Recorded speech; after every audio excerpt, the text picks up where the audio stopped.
final panel, and we always say greatness for last, as if everybody wasn't great. Everybody was great. But we gotta make sure we got some greatness at the end as well. 2023 Chattanooga Hip Hop Summit, and this is specifically about podcasting and journalism, but this man is a legend that I'm sitting next to. It's a pleasure and an honor. He's done so much in entertainment, not just with the podcasting, but he's a beast of a rapper, bars. He came from that golden era, transition into what he's doing now. Y'all give it up for the man himself, the legend, Math Hoffa. Thank you. So, is this your first time in chat? Yeah, it's the first time. Well, I appreciate the hospitality. It's been a lot of love since I got in this building. You wouldn't have even known it, man, by last night that it was the first time. He was just hanging out in front of the spot with the team, bumping the music, playing beats, freestyles, man, networking, chopping it up. He came through the showcase, dapping people up. Yeah. I mean, it was mad love, and we appreciate you, man.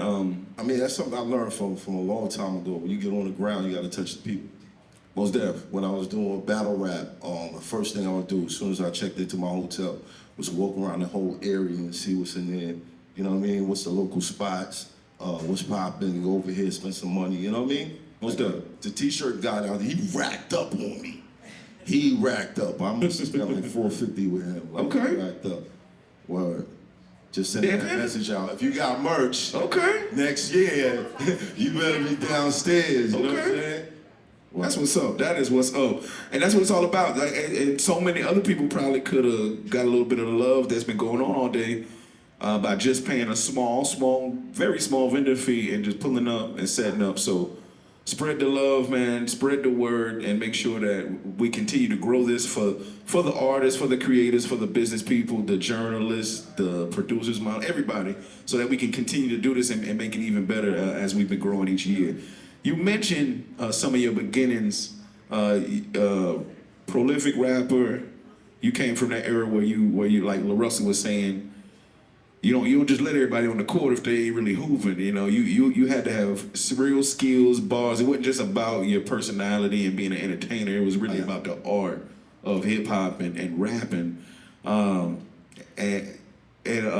legendary battle rapper. Yes. But don't get it twisted. I know how some of y'all know me. Are we talking about that super viral moment? Yes. Where you fired on somebody? Yes. Okay. Well, we're gonna get into that in one second. I want to talk about. If you don't know, pull out your phone now and be like, "Oh, that was him." Crazy. Before leading up to that, you were, I don't want to say discovered, but maybe popularized to a certain point in the beginning from your movie role. You played. Was it yourself or a battle rapper? Daquan, I played. That was not me. I do not get kidnapped out of town, beat up. That don't happen. I don't know why the hell I said that. All right, movie Rap War 1. Yeah, Rap Wars. Yeah. Yeah, and you know what? I want to be clear with everybody.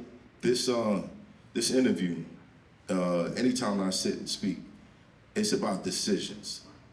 I'm an example of making bad decisions and then figuring out the right decisions to make.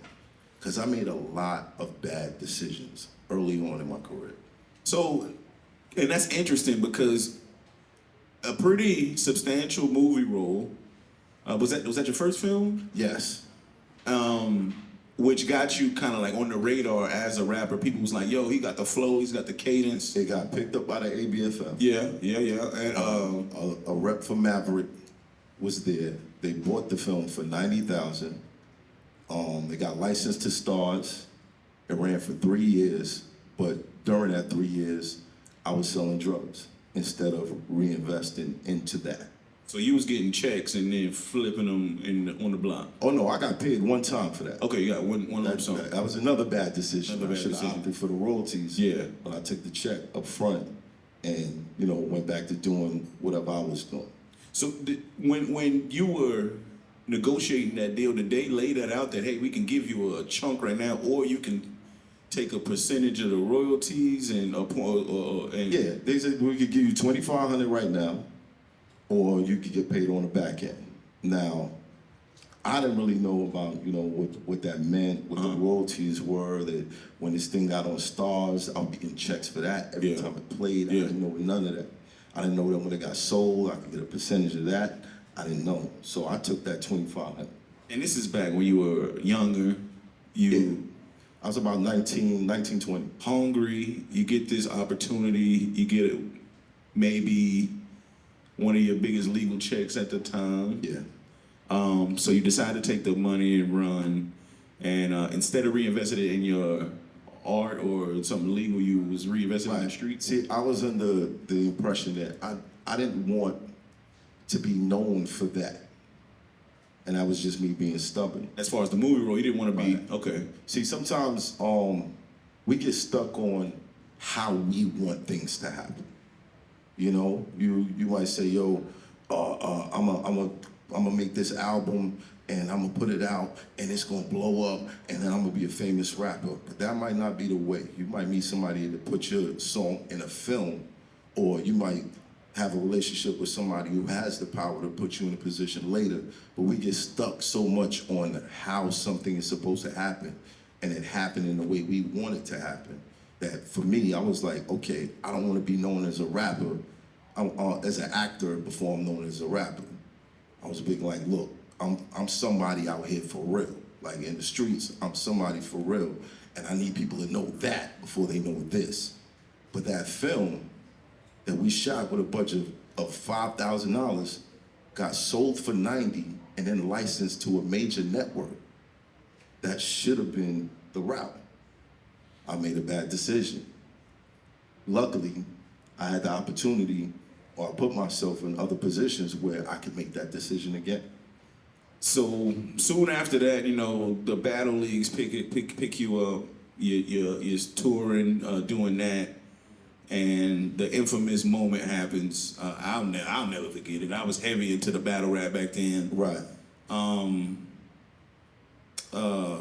What's Fam's name? Yeah. His name was Dose. So, I wasn't even gonna say his name, but the way that went down is. But he kind of you know how battle rap is, kind of aggressive. He kind of pressed you, and it was. You wasn't feeling that, thing, right? But okay, I didn't have $100,000 to invest in a career. The OGs that I had in my hood, they either got locked up, things fell apart for them, so there was no real street money other than what I was making. And what I was making was just enough to take care of me as a young father and my child. So battle rap became an option because rappers started to get known from these battles. And the more, popular you were, I hated going into these offices and, trying to explain to these people who you are. They meet rappers all the time. I just did a panel, shout out to KO. I just did a panel for Rap City, and I got to sit with Kawan Panther. Now, he was the head of Sony at the time, and I had a meeting with him, and I'm playing my music, and he's like, "Oh, you New York dudes is nice, like, you got something else?" And I'm like, "But this is my real life." But the story, okay, you in the streets, selling drugs, okay, all right. So that's like every rapper's story. So at the time, he wasn't interested in that. And I had bars, he was like, "Yeah, but all of y'all like that." So it kind of messed me up. I was like, yo, I thought this is what they wanted. Again, getting stuck on how things are supposed to happen. So my man came to me, he was like, listen, you need to get popular. I'm messing with these guys at the Fight Club. You just did a movie about battle rapping. Why not come over here and get involved with this? So anytime you watch that Fight Club footage, you hear International P say, Math, movie star rapper, and at the time people didn't know why he was saying that, because the movie, it didn't reach stars yet. So I started doing that, got some notoriety, things got easier. I'm walking around, "Oh, yo, there's Math, yo, you killed that dude, huh?" And then, we got the call from Smack. Smack said, "Yo, we got a battle for you, T-Rex." T-Rex was popular on the DVDs. I said, "Oh yeah, let's get it." Did my homework, showed up, They told me T-Rex does not want to battle today. And I'm like, nah, he won't battle today. He's in the building. So I said, all right, cool. They're like, yo, you could battle this guy that came with Cicero. I don't know if y'all even remember Cicero. And I was like, all right, cool, what up? It's some real battle rap fans in the building. Yeah, okay, so this is the story. You're getting the juice right now. So Cicero brought this guy named Dose. I didn't care about that battle. I said, I'm gonna go up on the stage, I'm gonna call out T-Rex, and he's right there. He has to come to the stage. Went up on stage, called him out. My man stayed right there. He was like, nah, this ain't going down today. And I'm like, all right, cool, I gotta battle this guy. I spoke to him before we battled. I said, listen, you know, I see you Philly guys like to get in people's faces and stuff. Let's keep it respectful. And you know, this is smack, we're gonna have a good battle. So as I'm rapping my round, he starts to walk up on me. And like his hat brim is like following me, like a mosquito. Yeah, because he's a little shorter. You a tall guy. He's a little like shorter. it's right in your face, like a mosquito. You sitting there and then, yo, what the fuck? You know what I mean? So I'm turning. I'm like, all right, fam, like back up a little bit. And, you know, you saw what happened next. So what was it like, you know, for a hot minute, you know, after that, being known for that? Like, yo, man, wow. Of course, the streets respect it. Of course. The industry, however, I didn't know. They don't approve of stuff like that. That's scary. So even though I had the popularity at that point, it was like, nah, we don't want to take a meeting with him. He's crazy. Like, why are we taking a meeting with him?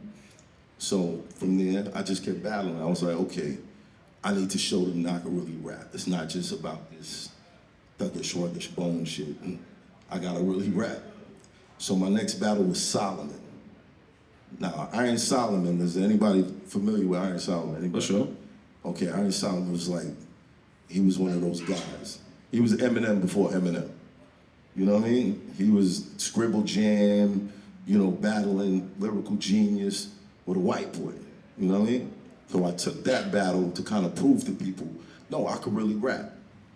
And once that happened, then the interest started to generate. But instead of it becoming a label deal, it blew battle rap up. So now we had a new avenue.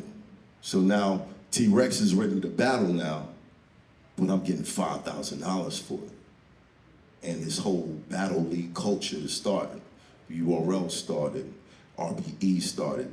King of the Dot was kind of already rocking, but off the strength of the DVDs that we were doing. So in a way, we kind of created the whole culture just off of 3 or 4 battles. I was gonna ask you that. You know, a lot of people talk about being a forefather, a foremother of hip hop. Do you feel like you're a forefather of the battle rap league? Oh, definitely, definitely. I mean, before me and T-Rex, wasn't nobody getting paid like that for battles. They had to bet their own money.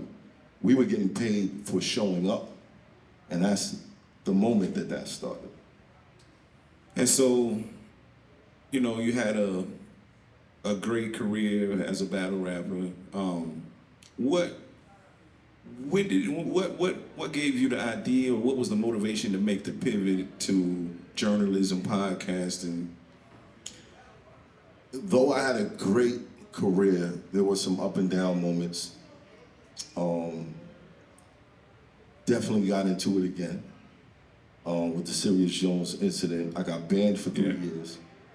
And the press, it became a thing. Like, if you want to get views, say something bad about Mav. Because everybody had this image that I was like a bully, I was this, you know, I was just ignorant. When behind the scenes, I'm giving these guys advice on starting Summer Madness. I'm giving other battlers advice that's changing their career. But what people saw was that. So, you know, off of that viral footage, the bloggers and all that figured they could become viral too if they just had dirt on it. If they kept spreading this whole, Mav Hoffa bad, well, he's a bad guy. So I got tired of it. And I said, you know what? I need my own platform because everyone that knows me, they know who I am. The rest of these people, they're listening to people who's looking from a distance. So I created my own platform so people could get to know me. So when I say my expert opinion, it's like, this is my expert opinion on the shit that's going on with me. And then it became something bigger than that. At first, it was about battle rap. I had a lot of battle MCs. I want to say shout out to my man Method Man. Method is like my big brother. Like he's the guy that's been telling me for years, yo, Math, you're great. Yo, you should be writing Broadway plays. Yo, you're a genius. He was shopping show ideas that I created, like behind the scenes. Nobody knew about this. So Meth has always been like a supporter. He came on the 10th episode, and that helped the platform grow. Cassidy came on, but it was still a battle rap platform.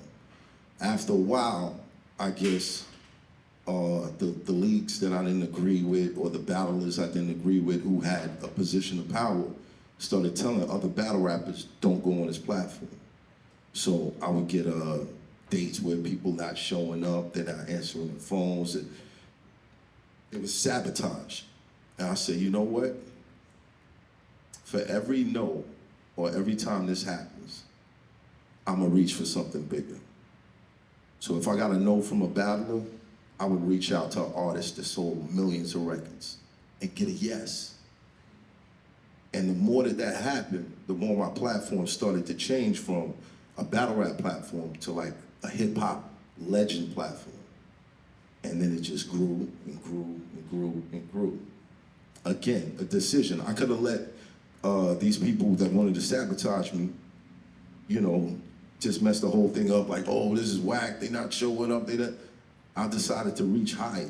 Sometimes you'll find you'll hit that wall and it's like, damn, this ain't the way I wanted it to happen. But there might be another way. And you just gotta figure out like, yo, what else can I reach for? How high can I reach? You know? So that worked out. And then it became what it is now, the top independent hip hop platform.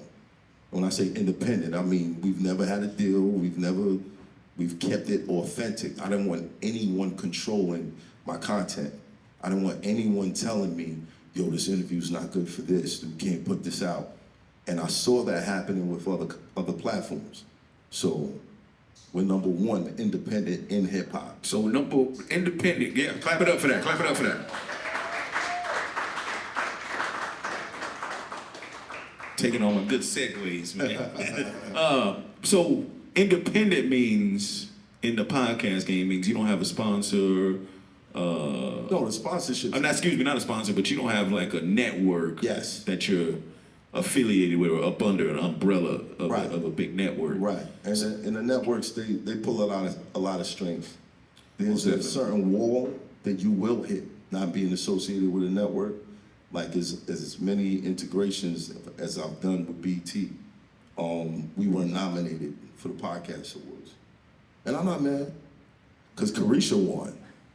And I know everybody was like, how did that happen?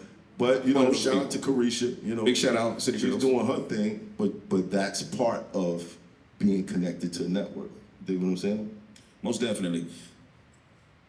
I think kind of the same perspective that many lyrical rappers, battle rappers have. Like, they are very skilled, they have very good content, but may not always get that mainstream notoriety. Is this kind of the same lane some of these wonderful introspective podcasts have, that are making amazing content, but not getting that like top tier mainstream notoriety. Right. You think that's true? It is true to an extent.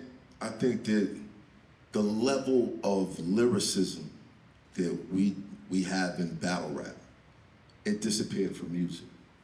There's not many people who are focused on how they're putting it together, lyrical structure, metaphors, similes. Like, they're not focused on that. Schemes. Like, I could play a verse for most people, and they could hear it, you know, and just take it for face value. But within it, there's genius. Like the schemes that we do, where we'll take associative wordplay and sprinkle it all throughout a verse. And the battle rap fans, they stay on top of that. But most people, they don't hear it in the music anymore.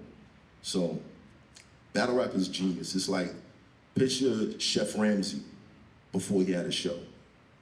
You didn't know who Chef Ramsay was, but wherever he was like one of the greats, you know, and the other chefs were like, yo, what, Chef Ramsay? I think that's the effect that we have, because if I walk into a hip hop award ceremony, it's the rappers that's gonna come up to me and be like, yo, when you said, that was crazy. So the connoisseurs, they get it. They get the lyricism. That just made me think of a question that I don't have in my notes, but which artists have or does give you that feeling? You like, yo, fam just said something crazy. That was, and the artist, a lyricist of your caliber, who do you go be like, yo, fam just dropped. I gotta check that out. See what he or she talking about. You'd be surprised. Of course, people are like, yo, J. Cole, Kendrick, but the one who displays it the most, and you're gonna be shocked, is Drake. It's real. He's an amazing lyricist. Like when he said she could wait on a rack, like on some Arab shit. I don't know if you waited, you catching that. Kuwait, Iraq, some Arab shit. Yeah. Like it's the wordplay. That's like a triple entendre. But most people will be like, she could wait on a rack or some Arab shit. Okay? And they just keep it moving. But for us, it's like, oh, Drake did that? Oh, all right, cool. And he loves battle rap. Like you tune in, like he hosted Me versus Pat Stay. He's hosted URL events. I've sat in the studio with rappers and they'd be like, yo, to keep my pen sharp, I can't listen to this stuff. I have to watch battle rap. So most of the rappers, like French Montana, met him for the first time. Yo, we be in the studio watching your stuff all the time. And I'm like, okay, now I know why. You know what I mean? You're trying to keep that sharpness up. So a lyricist that I argue with the homies about that I think is dope that people don't really consider lyricist is Kodak Black. I think he has mad bars. It's not one after another, but he gonna hit you with the gym. He picks and chooses his moments. Sci-Hi the Prince. For sure. Another one. Oh, for sure. Great. Sci-Hi is different. You know, he's definitely on that list. And there's a lot more of them, but it's just not the popular thing anymore. And I think that's like, it's hurting the culture. Because when they talk about, oh, his music is 40% down and all that, it's because it's not stimulating anymore. There was a time when you heard certain bars and you'd be like, oh, name a rapper that you hear on the radio right now that's making you feel like that. It's not too many. Right, because they're being bombarded with shit that don't have that. So it's like, what am I listening for? These guys, it's not there. So, appreciate that. You mentioned when you did make the transition and you were starting your journey in podcasting and journalism, your guests, and it was people from your field that you were bringing in, and then you kind of, when there was some sabotage and some hate, you kind of hit a wall for a moment. What does it take to get good guests to come to the show, and what was the process? It's like running through that wall once the haters tried to block you. Look, if something is for you, if God got something for you, can't nobody block it, no matter what. Amen. No matter what, you just got to keep your mind open to the fact that there is something for me. Like, God don't want me to suffer. There's something, I'm just not looking in the right direction. There's something here for me. So me believing that I could get guests like that is what made me feel like if I reach out, this is gonna happen. So that was that. Like, you never know. You'd be surprised. And a lot of times in the neighborhoods we come from, because of, you know, all the stuff that goes on, people have like a negative mentality. So they kind of defeat themselves before they even try. There's that, yeah, you know, but he too big for that, or he ain't gonna do this, or you reach it, you know, that his publicist probably gonna give you the runaround. Like, we have to eliminate that. There are endless possibilities out here for every single person. Every single person. Everyone in here has a gift that once you tap into that, you will find like a different life. The life that you've always been looking for. You just have to have the courage to tap in and go all in. I totally agree. Because if that wasn't the case, we wouldn't have you sitting right here. Facts. KO, all of these other wonderful people, Dame Dash. Because the first thing is to ask. Yeah. You can't get a yes if you don't ask. If you don't ask. Is there, now that you've branched out kind of past the music industry, guess, and kind of diversified, what is, or is there, and if there is, what is the criteria for the guests that you inquire to come to the show? I have a technique. Champ knows about this. Before someone comes on my show, I have to have at least one lengthful, about an hour conversation. Could be 2, it could be 3. But I have to have that conversation with you. If I don't have that conversation, 9 times out of 10, the interview's gonna be wet. Once you have that rapport, because most, you know, these guys, they be on press runs, they sit there, it's generic as hell. It's A lot of the same questions, a lot of the... God, we saw this on the last podcast you was on, you know what I mean? You're not gonna get that from someone who feels uncomfortable with you. So I'll have those conversations and be on the phone with them, FaceTime, and like just building, okay, all right, cool, all right. I know more about you, you know more about me. So when you sit in this chair, it's gonna be like you coming to your local barbershop. You feel comfortable. I'm sitting across from somebody that, we was on the phone talking about our kids and the things that, you know, my daughter did this, his daughter did the same thing. Oh, they got the same name, we got the same nickname, and you know, it's different. I build the rapport, so when they come into the shop, it seems like we're friends. You know what I'm saying? And that's how you get the good shit. Cause they're not gonna say, like, Charlemagne's not gonna get the good shit. He's not gonna get the good shit, you know what I mean? Cause they're gonna be sitting there like, this motherfucker, we gonna try, you know what I mean? Unless they have that relationship with them. I try to build that relationship with every single one of my guests, so that when they walk into the shop, sometimes you get in trouble for that shit. Like example. There's some shit, look, y'all don't know how much stuff I have to clip out of these episodes because people get too comfortable. And they'll be like, yo, yeah, you know what I'm saying? So, you know, that shit went down, man. We had to pay off the judge. I'm like, whoa, bro. We can't put that out. You know what I mean? Or we have someone in sports and they be like, man, I don't give a fuck about a championship. Whoa!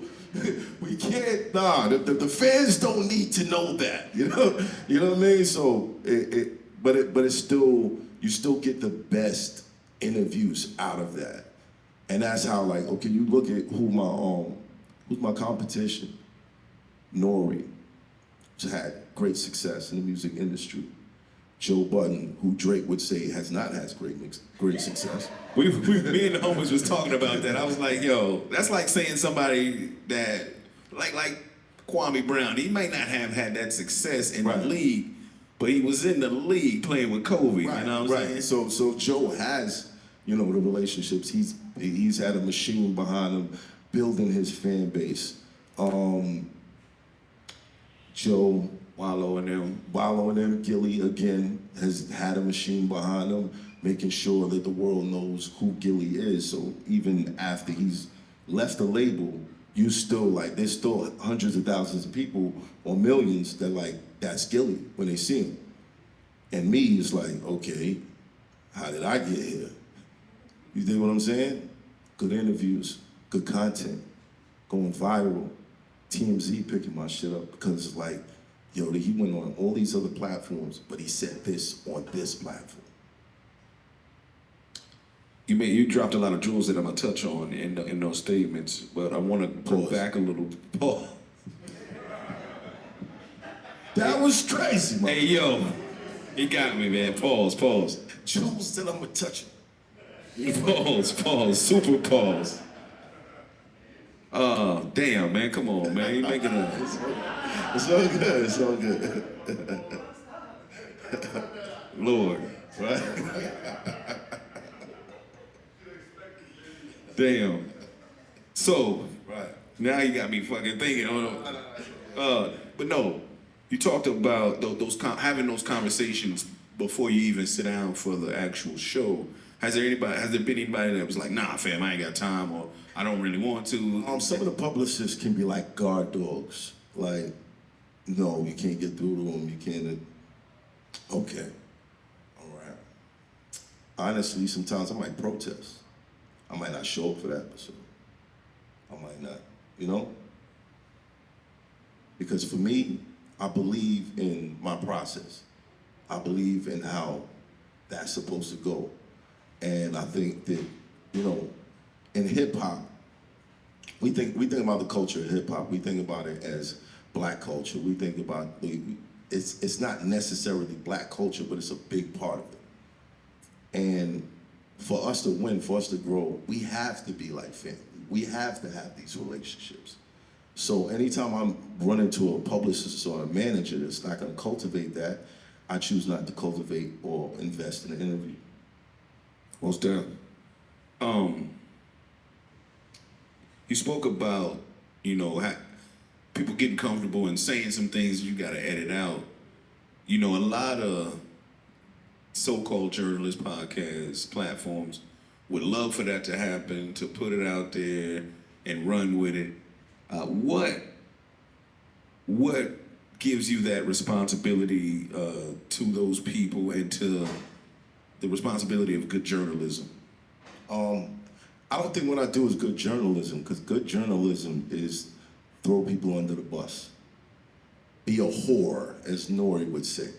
We have these conversations and Nori's like, yo, to be a good journalist, you gotta be a whore. You gotta mess with everybody, you know what I mean? You gotta go against your friends, you gotta go against that, like it's all about the story. I don't think it's all about the story, I think it's all about the connection. I think it's very important for people to see a group of black men sit in a barbershop and talk to each other for 2 to 3 to 4, 5 hours sometimes and not have no real conflict. And if we do have conflict, it's a difference of opinion. It's not, yo, we about to fight. You know what I mean? That's why I didn't want to put out the Tony Yayo shit, because I'm like, Yayo, what you doing, man? What are you doing? But it was still cool. Like, Yayo knew what he was doing. Because when the cameras cut off, it was like, oh, man, you really upset, man? And I'm like, yo, bro, what are you trying to do about platform, bro? So I felt the way about that because up until that moment, we had never had any content that looked like it could get crazy. You know what I mean? When I got up in that episode and I went over his chair and I kind of like punched him in the rib, I was like, yo, chill out, man, chill out. You're doing a lot, you know what I mean?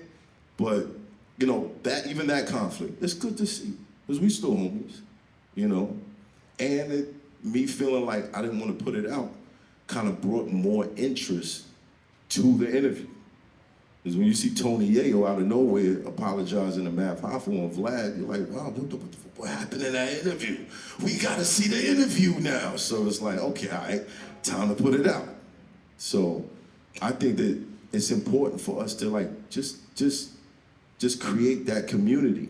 Because without that community, you know what it is, man. These companies is trying to divide and conquer. You know what I mean? If they can if Kanye do something bad, I don't think it's our duty to kind of shit on him, because we know they're definitely gonna shit on him. Like, they have a safe space. Where's our safe space? You dig what I'm saying? Most definitely. How do some of these platforms and networks make you feel? I don't really want to say no names, but there's some vlogs, blogs, podcasts that I just be like, yo, I just want to boycott and have everybody like stop following, stop. clicking and all of that stuff. How do you feel about it? I think there's an audience for everybody. And if you into that hateful shit, you into like tearing down people to gain the audience, then the haters is gonna follow. You know what I mean? And when it's your turn, just know it's gonna be your turn one day. For me, I don't want to be that. I remember seeing an interview with Biggie. Like, I want to be the type of artist that, when I ain't selling records no more and all that, and I pull up to an event and everybody's like, "Oh, that's Biggie. Let him in, man." Everybody love Biggie. I want that. You know what I mean? So I might ask a tough question, but I'm not gonna start an argument with you or try to kick you off the show or look for a viral moment. Like, I don't think that's what we're supposed to be looking for. I think it's important for my audience, especially the younger generation, to see like it's good. Like, we ain't beefing, we all good. That's real important for me. One thing I hear you mention from time to time is supporting the people, especially the people where you from, in your circle, your community, your neighborhood. Why is that so important in general and in entertainment and podcasting? Because again, where's our safe space? Who's gonna build this up? Well, a lot of artists run to labels trying to get these deals, and I'm not saying every label is evil, wicked, they just want to rob you, but for the most part, it's just business with them. No matter how they're talking to you, no matter how you walk, you go, "Oh, I got an invite to the crib." It's still just business. "Oh, he know my kids and I know it." It's still just business, and you'll find out down the road it's always been business. I think that the power is in us. So if we have a community of platforms that generate a certain amount of attention, then an artist like LaRussell, who might not be associated with a major label who could pay the big dollars and get them on all these places, if he could run that circuit and popularize his shit and become one of the biggest artists in the world, then we win. We got the power. That'll prove that. You know what I'm saying? Instead of, what do we need them for? Most people looking for a record deal, if you got good credit, you could probably get that money from the bank at a lower interest rate than the label gonna hit you with. We seen it done here in Chat. We have a local group, The House. Isaiah Rashad was coming up, and he ended up getting a major deal, signing with TDE, Top Dog, and them. But they started, they got a lot of credit. They went on tour, they did their thing, and the rest is history. For sure. So that's a. So even with that situation, because he did that first, he had a lot of negotiating leverage, so he could get the type of deal that he'll feel comfortable with. A lot of these guys are just looking for a way out. They see the money, but they don't see the fun. In the same way, we hear people like Dame Dash and other people talk about how we get robbed in the music and entertainment business. That I'm assuming that's not very different in the podcasting game. Yeah, not really, because there's like a curtain that nobody gets to see behind. Yeah, like, you know what I mean? Spotify, how much money are you? We don't know how much money they're making. I don't know. You're giving me this, but they give you a formula, but not tell you how much money they make. Yeah, and I'm not trying to, I don't believe in pocket watching, but I do believe in knowing your worth, and they kind of keep that hidden.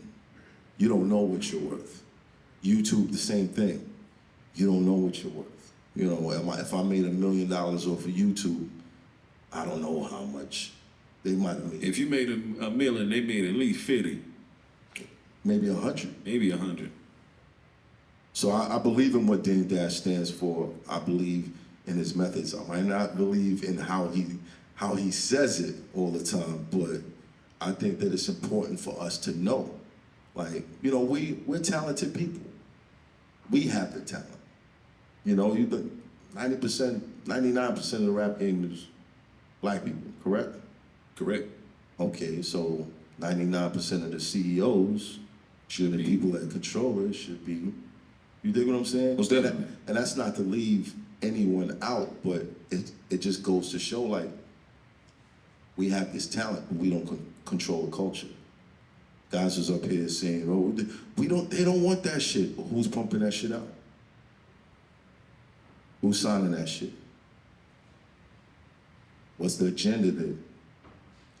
I believe it's definitely an agenda. That's another whole conversation. Yeah, we start meeting, talking about secret meetings on islands and privately owned prisons. Some of y'all might know what I'm talking about. You know what I'm saying? And special ed, he ain't that far off. That's in my question. So special ed, one of the pioneers in the game, man. He started young. He did some amazing things as a hip hop artist. He said NWA brought in the era of destruction to hip hop culture and black culture in general. What's your feelings on that? Well, you kind of alluded to your feelings on that. Yeah, I don't necessarily believe that they brought it in. I think they were some guys. They didn't sit down with a game plan like, oh yeah, we gonna fuck the hood up with this. Yeah, 20 years. Yeah, mass incarceration is gonna be the thing. Yeah, we got the game plan. They weren't doing that. They were being themselves. It's how the labels move. They see that and say, copy that, copy that, copy it, copy it, copy it. We need more copies of this. More copy. Find somebody else. Go find some bald-head kids from Queens to just rap about killing people all the time. Go find these guys to let's just make a whole wave of people like this, and they throw off the balance. So when there's no tribe, when there's no Jungle Brothers, there's no De La, there's no one to oppose that, no one to offer balance. You dig what I'm saying? Then you just get one message constantly repeating itself to you. Constantly. And let's not act like music doesn't influence us. Like, ladies, we know if we come in the house and y'all playing Mary J. Blige, we know to get the fuck out. We know we in trouble. We know what the mood is. You know what I mean? Music either changes your mood or it enhances it. And if you have a message of violence constantly running, what do you think the people are gonna be like? Do you see as somebody in media on a large scale? Do you see a culture shift, awakening, if you will, of people being more conscious of things like that and being more cognitive of what they input and output? I see it amongst the adults. I see it amongst the people who realize that they might have fallen victim to it. Like 50 Cent was my theme music for mad bullshit. Get rich or die trying. You know what I'm saying? Like a car for me and 3 of my homies in the car, we playing 50 Cent. You know how this night is about to turn out. Any man. You know what I'm saying? But I see it in the adults because they look back and they be like, yo, why was I doing this? Why was I doing it? Especially the ones who figure this shit out and they find some success, they start to look back and be like, how did I get there? What played a part in that? What was my influence? What was the images that was constantly thrown in front of me that made me believe this was the only way? But in the young boys, they like, you know, they following suit, just like we did. So I think that there needs to be more, I think ageism plays a major key in how this is playing out. Most definitely. And do you believe that's part of the program, if you will, with the people in power that are pushing out media? Of course. Because we don't see that in rock and roll. What, U2 and them, they old as hell. Yeah. I mean, they still touring. People like that. Bon Jovi toured until probably still touring. Yeah. Rolling Stones toured for forever till Forever. These guys be half dead on stage. Looking like skeletons, like still rocking. And here we are in our culture, which is still young. It's 50. There might be some 50-year-olds in here that don't even look 50. Like, you know what I mean? It's still young and we have this kind of cutoff thing that doesn't make sense. I think if they were more popular, older voices in the culture, then they could shift. Because we're getting our music from 18-year-olds that's fresh out the hood. What you think they gonna rap about? Exactly. You know what I mean? And you can't handle it. Like, I can't go up to Biggie Mo with them gray hairs in his chin and hand him a contract and think he just gonna sign it. You know what I'm saying? It's a certain wisdom that comes with age that they know, like, okay, grab these young boys because they not gonna care. All they gonna see is the money. All they gonna see is a couple $100,000, Right. $1 million, and Right. Try that shit with Jay Electronica. no. It's not happening. You know what I mean? So I think that, yes, that is part of the scheme of things to kind of get the young boys. And there's also, and this is a devious part about it. They put life insurance on these artists that doesn't pay out to the families. It pays out to the labels. And most times, the money that they make from an artist's death is way more than that artist would have made in his career. So that's almost like double or even triple dipping, because an artist pass, they're gonna have a period of time where their content is gonna be influxed and being generated more. Right. They're gonna get the residuals off of the artist, because Right. most of the time a young artist who passed doesn't own it, masters and The publishing. views, the numbers, the streams, everything is going to spike once he dies. Mm-hmm. There's going to be people who like that artist's music. They're going to play him even more, like, in kind of showing reverence to him. And then there's going to be people who's like, I never heard of this artist. They got killed in this crazy way. Let me go check them out. The numbers are going to spike. Then they're going to get the check from the insurance company. So death, in a way, is kind of like a great market for someone who just has no morality in business. So I would go sign, if I was one of those people, I would go sign the guy that got the most beef. You know what I mean?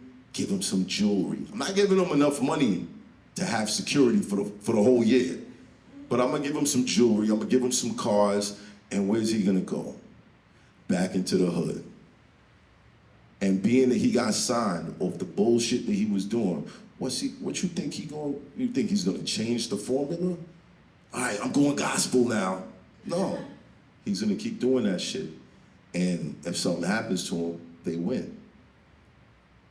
It's messed up, but you've been going on for a while now. Most done. You mentioned the Yayo episode, and shortly after that, there was some rumors that came out about you and your team at the time, and disbanding and disputes over money and stuff. And then there was rumors that you're not independent no more. You're under revolt. They gave you $3 million and you didn't split it up. Okay, you watched the show, right? I do. Have you ever seen a revolt? Anything Never. on it? Never. So the guys that told you that, you should probably stop listening to them. I didn't believe it. I'm just saying what was real. Yeah, I know. I mean, for anybody in a room that had a question about that, you should probably stop listening to them because they're giving you false information. But, it is what it is.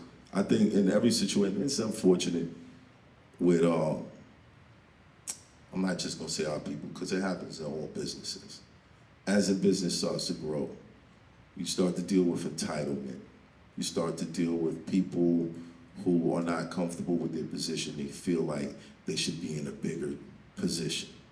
People that's not gonna stick to the program. Like, if you work for Sprite, you got a big position at Sprite, and they find out, this motherfucker just started a company called 7-Up. You're gonna be like, what? Sprite is gonna be like, no, you can't do that. You're fine. That's basically what happened.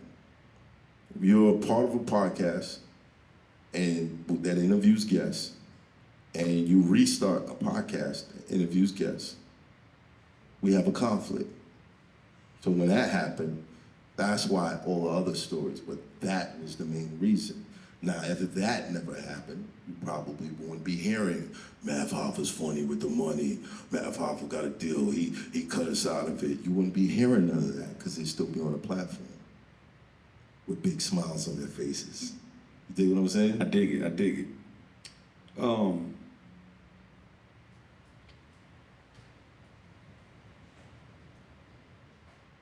Bring up that Boosie shit. Let's bring up the Boosie shit, man.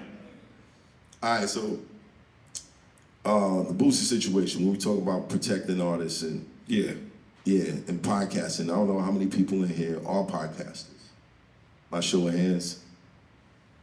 Oh, that's why y'all stayed. All right. Yeah, protecting. Sometimes you're gonna have a guest or something's gonna be said that you can't control. Unfortunately, Boosie came on the platform. And he was like, yo, man, I keep it real and everything, man. Like, I don't do all that. I keep it real, yo. Always get the real. I'm like, Boosie, you can't keep it real in everything, guy. And he's like, I said, all right, cool. You in the car, you get pulled over, they find a hammer. You gonna keep it real then?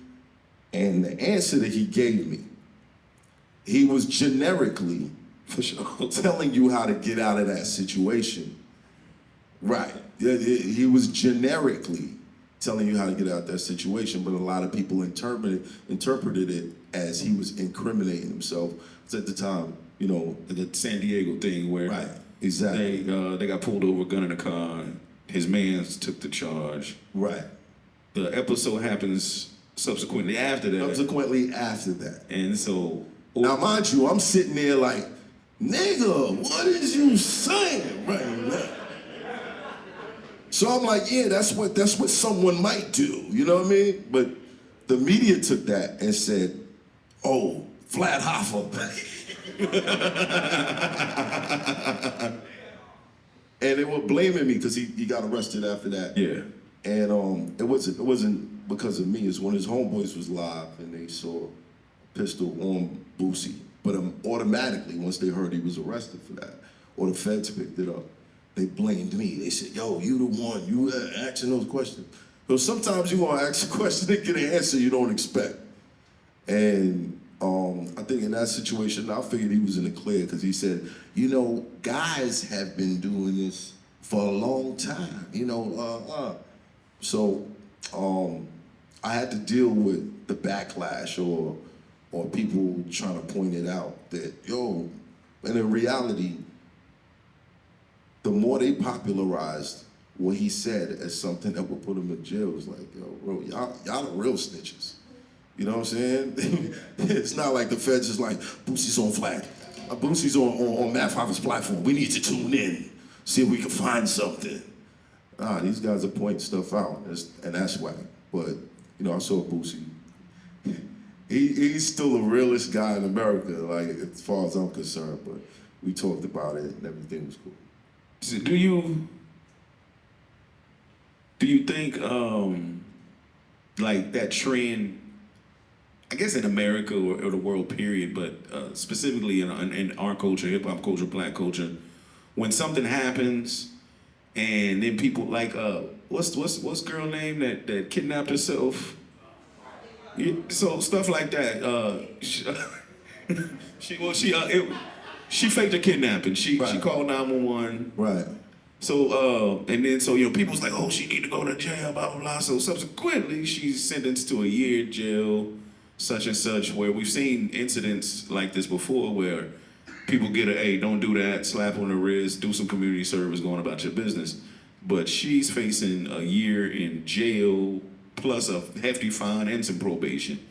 Do you feel like people, especially in our culture, jumping on the internet, giving their opinions, being backyard judges and juries, you feel that that affects what the system then turns around and does to us? Yeah, I think that you got to be careful of the climate that you create. You know what I'm saying?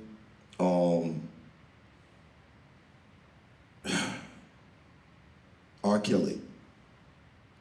Uh-oh. You have to wonder. Now, being guilty of that shit, fuck you. For sure. However, before they could find him guilty of that shit, the propaganda had to go out. Surviving R. Kelly came out when he had no charges. Charges at all. So based on the public's response, they were able to make that go down. And it's not gonna be no fight back. But in that case, we know that nigga did that shit. You know, I mean, if you a certain age, you saw the tape, you know that nigga did that shit. You know what I mean? But in the case of someone who is innocent, and that being a route is dangerous, because you could be innocent of something, and if they popularize you as being this person, then they could come get you, and you got to be careful with that. You know what I'm saying? Bill Cosby got taken down by some 45-year-old pussy. That shit is crazy. It's crazy. How do you do that? What kind of evidence? Like, I would love to see the evidence. Like, shorty, what did you put in the drawers? You still had the drawers from that day? Like, what happened? How did they blood test you 45 years ago? How did you know what I'm saying? But we gotta watch out. This thing that we hold in our hands can tell us lies. Michael Jordan is the most accomplished basketball player in the world, but his face represents a loss now. How? Like, MJ crying should be like, I keep winning, man, I can't stop winning. But his face has been turned into the sign for a loss. The ultimate sign for a loss. How?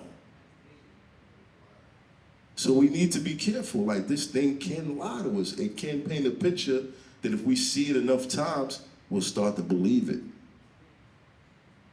You mentioned Vlad, and you've had him on your platform. You had him on the show not too long ago. Yeah.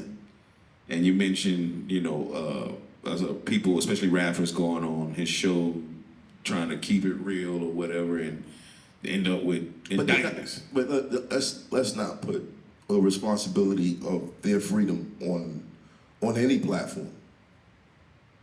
If you did some shit, you know it's illegal, don't fucking talk about it. Period.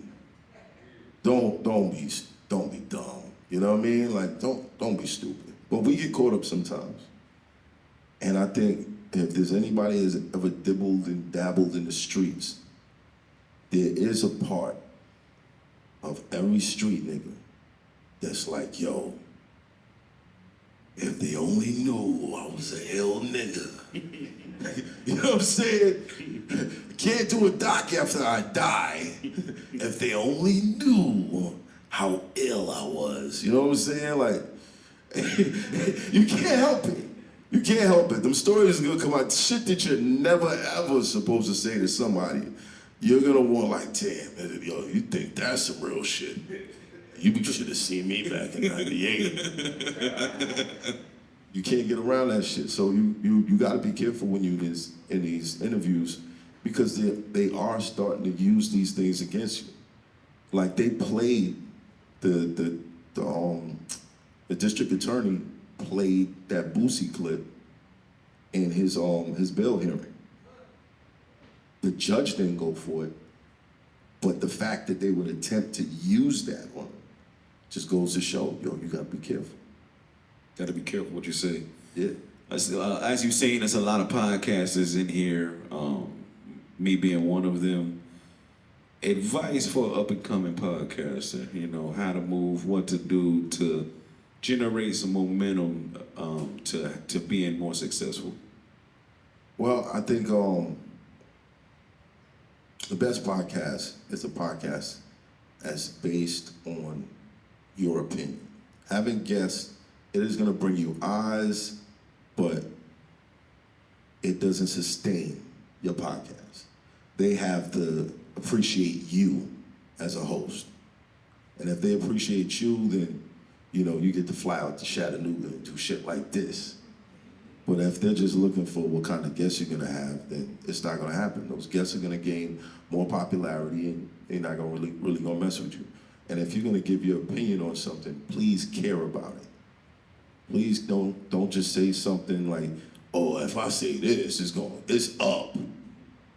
Nah, that's not how you do it. I think being authentic is the best thing now because we live in a world full of cappers.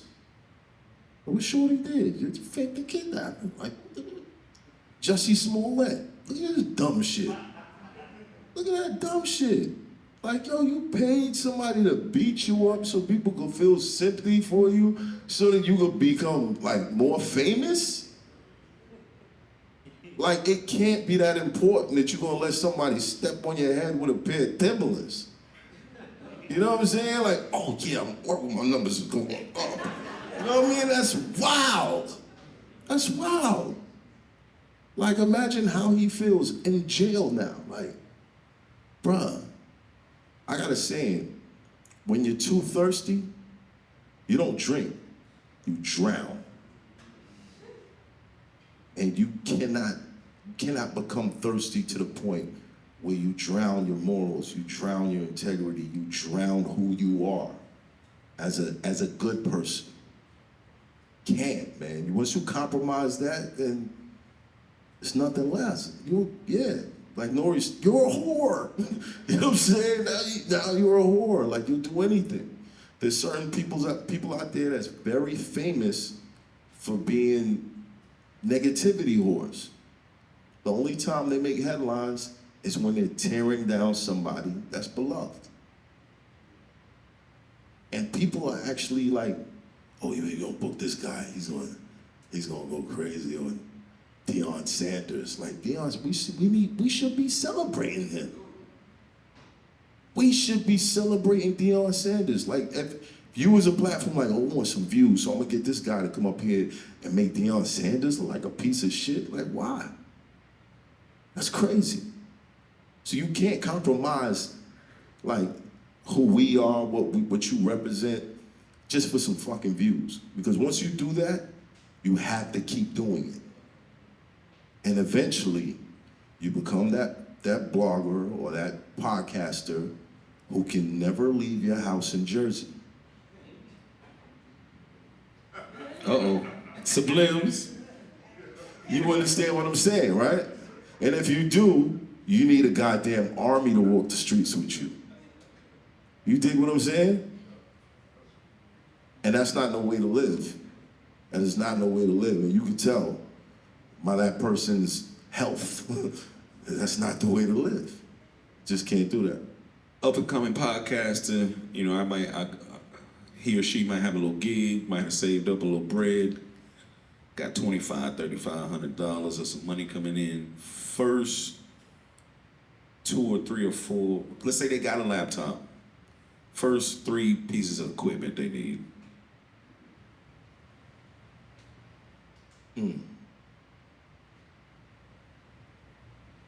On the technical side,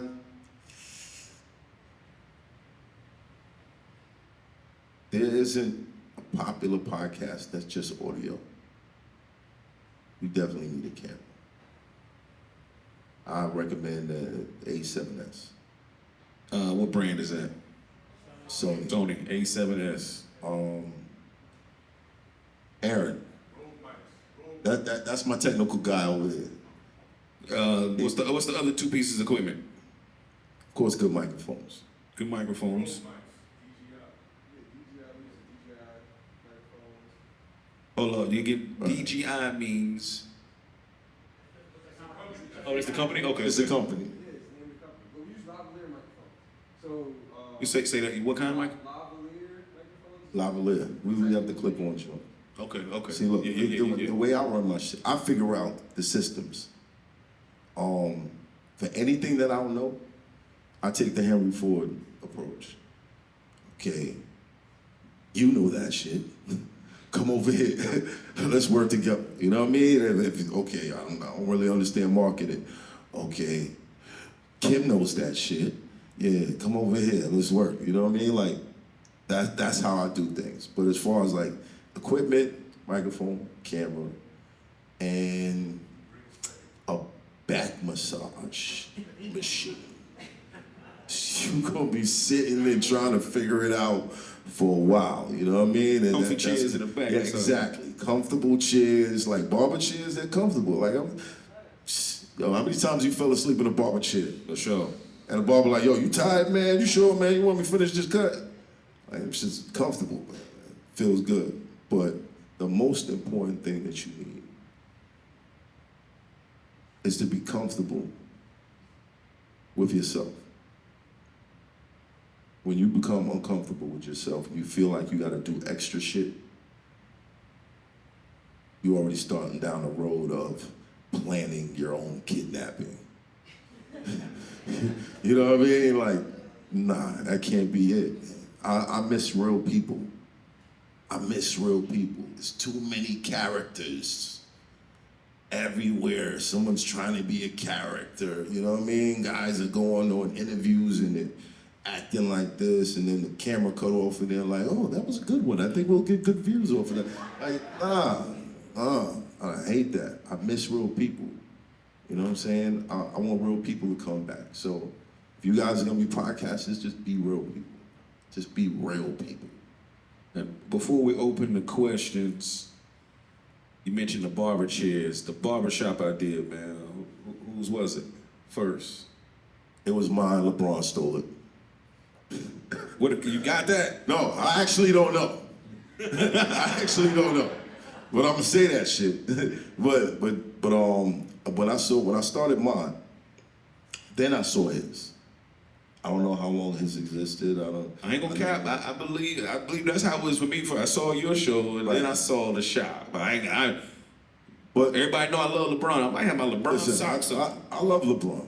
I love LeBron. I do.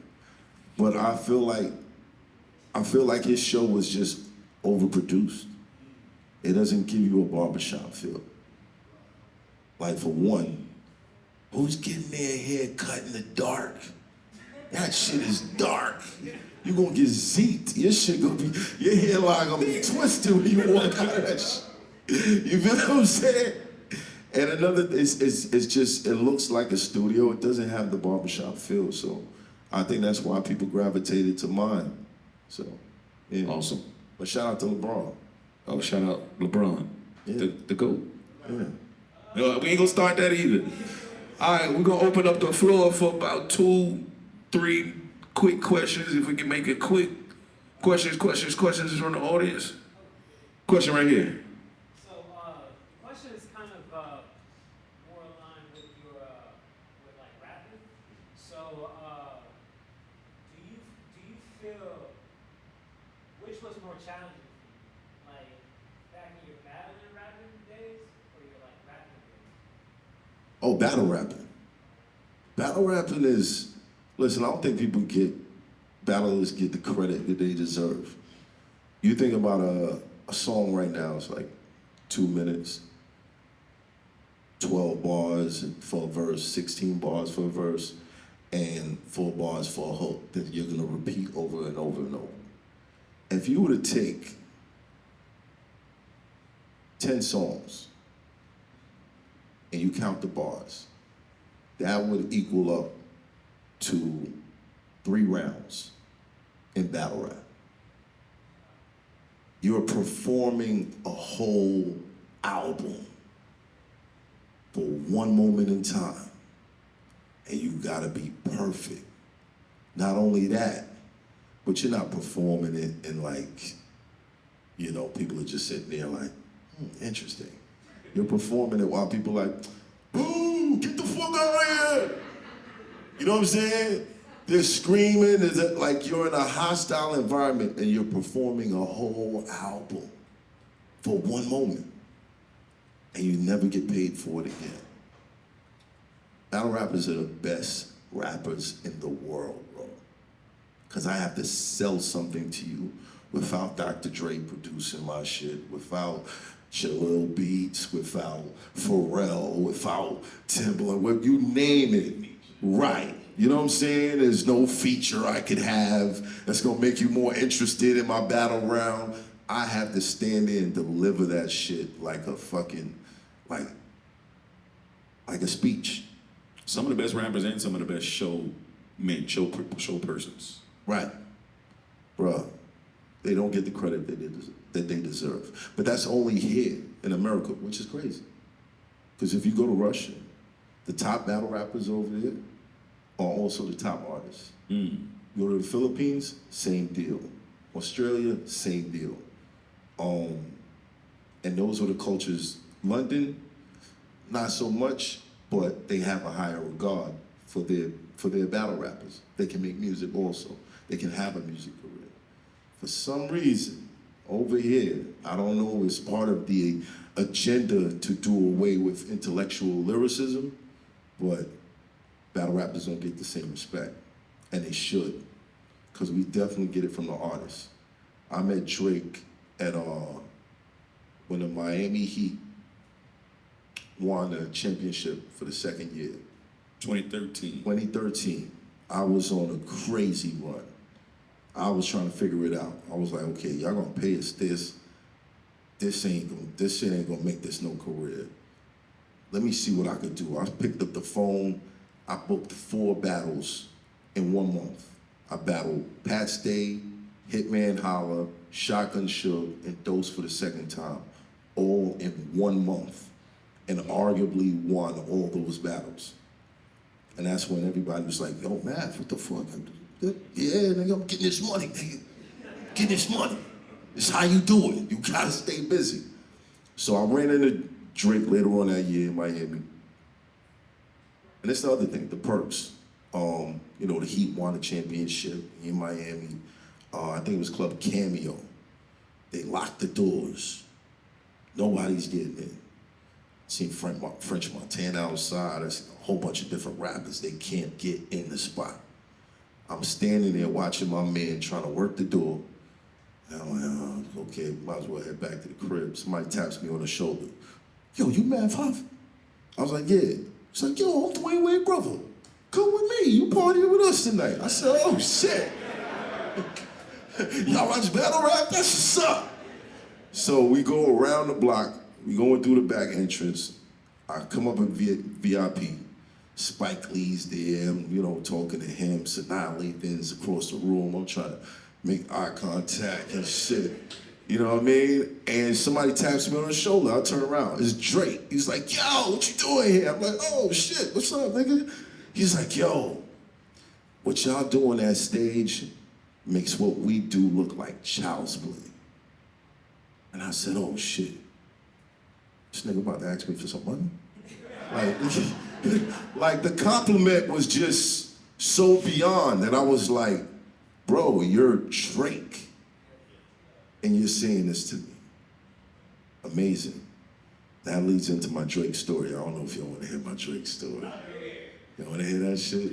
Everybody want to hear a Drake story. Well, listen, this guy, you said dogs? Oh man, he's a savage. So I didn't mention there was this thick London chick from London with us, right? So she's in the spot. She's really with my man, but you can't tell. She's standing next to me. My man is Mixie. He's moving around, getting everybody's information, you know what I mean? And I'm standing there, and I look to the side, and I noticed she wasn't there no more. I'm like, yo, what the fuck she doing? Turn around, I look. She's in Drake's section. I'm like, hey, it's Drake, my man. Like, eat that one. Like, it's Drake, my man. Like, you know what you gonna do? Light-skinned niggas is winning right now. You know what I mean? So she comes back over and she hands me a drink. I'm like, oh shit, where you got this from? She's like, I got it from Drake. He wanted me to leave with him. I said, say word. I turn around and I look, and through the crowd, like it's like a little crack opened up, and Drake was staring dead at us.